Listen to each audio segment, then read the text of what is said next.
Costa Rica is the safest country in Latin America. You would never be robbed with a gun on the street, I think out of all countries in Latin America, that's definitely the best place. And here we kind of have this second chance of showing that we can do proper job as human beings by creating certain developments that are going to bring a positive change rather than destructing nature. But if you want to come and cut out the jungle and build your house, then we're gonna kick you out. Then we're not, first of all, gonna sell you the land. In 2021, Marat exchanged Kazakhstan for Santa Teresa, Costa Rica, to live by the ocean. But instead of a villa, he bought a degraded cattle farm to build the Ark, a self-governing jungle community where every resident is a shareholder. In this video, we talk about the economics of this project. How does strict ecological compliance protect land value? And why does destroying trees get you expelled instantly? My name is Marat. I'm 41. I live in Santa Teresa now, and I'm from Kazakhstan myself. What is the story of changing locations? I finished a large project in Kazakhstan in the end of 2017. I always had this dream or vision, you name it, where I would be living in a small village, necessary by the beach, with the surf vibe. I thought of, okay, I really want to get back to creating something large again. And I want to get back to the idea of this surfing village vibe. So that's how I discovered Santa Teresa. And it was in May 2021. So it's been almost 3 years now. What is the essence of Santa Teresa? Could you describe their main ingredients? The main essence is definitely surfing. It's a surf town. And it's kind of like freedom and wilderness to it, everything that you leave outside of the box a little bit. The non-complacency with rules. And it's very kind of boho life, when you're living outside of this kind of paradigm of the matrix world or whatever you call it. So it has this very wild, free vibe. And I think this is very main reason why people are coming here. And then the connection to nature, because it's an insane jungle and it's beautiful Pacific Ocean, the beach. I think sunset is the religion of Santa Teresa, that everyone's just it's a church, that everyone's there every sunset on the beach. All this kind of brings this wilderness, freedom, sunsets, surfing, connection to nature, and this kind of slower also at the same time life. A lot of families now, Santa has changed a lot. You have a lot of young families with small kids. And you go and you just see hundreds and hundreds of people celebrating the end of the day. And that's the beauty of it. People who move here, they want to live a very different life. They want to live more connected life to nature, but at the same time still be achieving something. Why specifically Santa Teresa?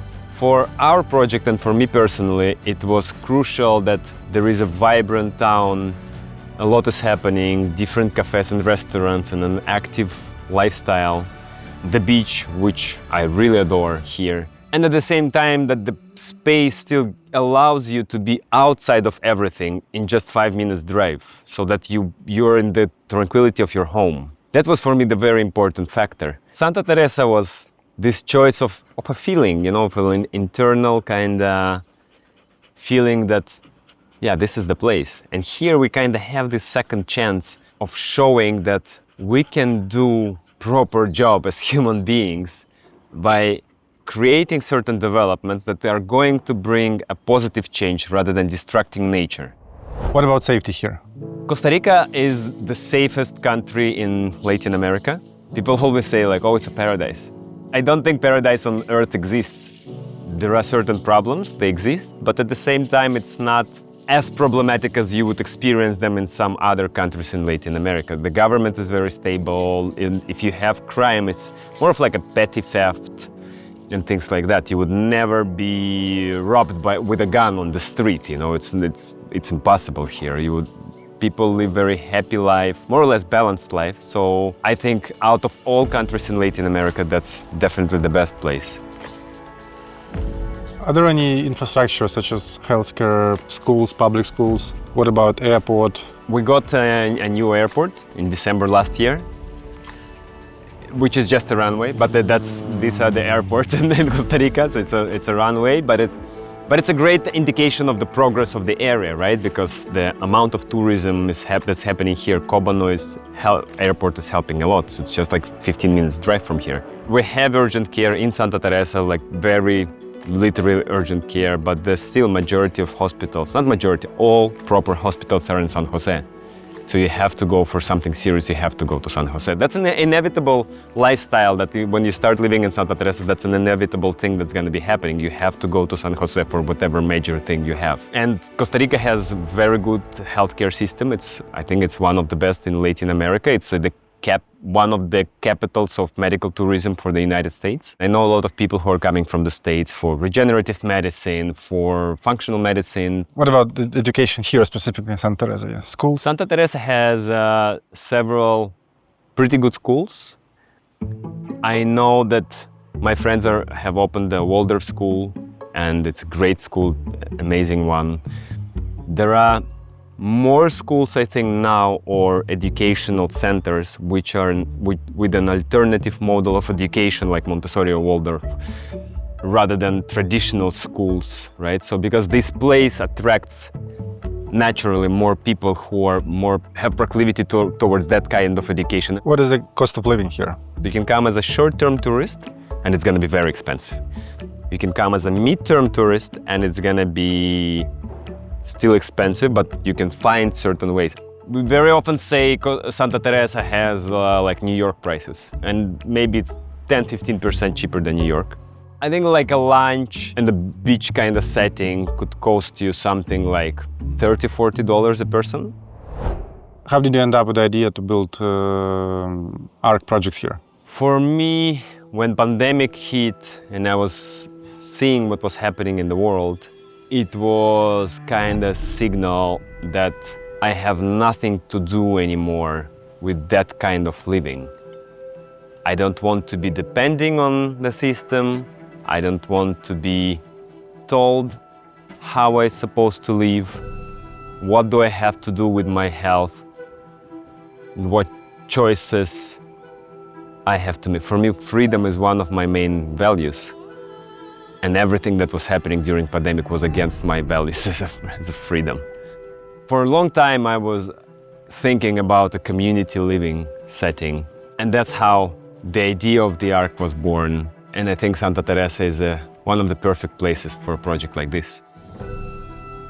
And better than talking, like the idea of the ARC was like, how can we restore, regenerate something that was depleted, and that's why we chose the cattle raising farm, the land that was depleted for 50 years, overgrazed. And we started by creating the farm, by regenerating the soil. For us, for instance, for the ARC, we have guiding principles, or we call it like we walk towards, and these are autonomy, health, community, and regeneration. So these four things are very important for us. So that's what we're going to be standing for, that's what we're going to be doing. And we have our own values. So if people are resonating with the values, if people are resonating with these principles, then they're welcomed. But if you want to come and cut out the jungle and build your house, then we're gonna kick you out. Then we're not, first of all, gonna sell you the land. Why are you purchasing this land? What do you want to do with it? For instance, in our case, we're selling lots of land, and it's a must for people to regenerate, to reforest, or to create organic farms on their lands. We're helping them, but you have to be okay with the fact that you have to do it. You cannot cut trees in our project, you know, and like you cannot do like, I don't know, septic tanks, for instance, you know, like you have to follow very strict regulations, which are sometimes bringing financial burden. It's more expensive, but at the same time, that's what we are. So you have to be okay with doing that. So let's check your property. Let's go. How many houses already under construction here? We have 4 houses currently under construction, 3 houses in projects, in architectural projects. What is the price of 1 square meter of construction here? We are building in the range or in the fork of $1,500 to $2,000 per square meter. Mm-hmm. And this one, for example? This one would be around $2,000 per square meter.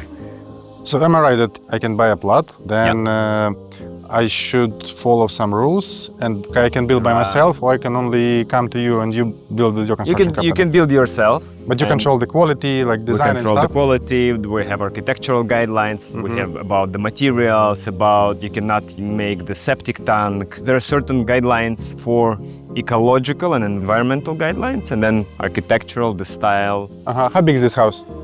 This is 120 square meters. So it means that below 1 million you can go for a house and you can easily go half a factory plot even less. This is an expensive land. We have much cheaper lands, and you can go land with a house below $500,000. Land and house below $500,000. $500,000. All right. And for example, this house, which price could be sold when it's ready? Easily, I think, maybe 1.2. What is the time of construction? Here, the construction takes you 6 to 8 months, and before architectural permit, like the permits for the construction and architectural projects. So all in all, in a year you can build. In a year, okay. Explain what does regeneration mean, and what is the difference between regeneration and sustainable? If we're defining it from the perspective of relating to nature, or environment, let's say sustainability is practically from the word sustain, right? So like you're sustaining the current state, and which was an agenda of 90s and 2000s. Practically we have to help nature to get back to the state where it was before. And projects like us are regenerative, where we're taking depleted land that was depleted for many years, in our case for 50 years, and we're regenerating it, so we're creating edible jungle, we're bringing back biodiversity. So practically, we're kind of pushing a little bit to restore the harm that humans did many years ago. In our case, regeneration is not only about nature. Regenerative business is an answer to capitalism. How do you remove the hierarchical structure? How do you create these post-capitalistic models where everyone is seen, respected, and valued, rather than everyone working just for the top 1% of organization or the country or whatever you name it, right? So we're conditioned to these capitalistic structures. So regenerative business models are bringing this equality where everyone are more or less the same at the table and the wealth is redistributed. So that's why everyone who is purchasing land at the Ark are becoming shareholders, everyone are participating in the success and contributing to it. For us at the Ark, it's not interesting to just create a village and to be boiling in our own pot. Our higher purpose is to become this innovative regenerative living model, which is going to be financially successful, and to share it with the world free of charge, to create this mycelium structure and to help other people to replicate it if they want. If they want to replicate just a part, like they want to learn on our mistakes, which we're making a lot, they can learn from it. So like, how can we support each other in creating this new world? Amazing. Thank you, buddy. Thank you. The Ark is a living blueprint for regenerative business, where community and nature come before profit.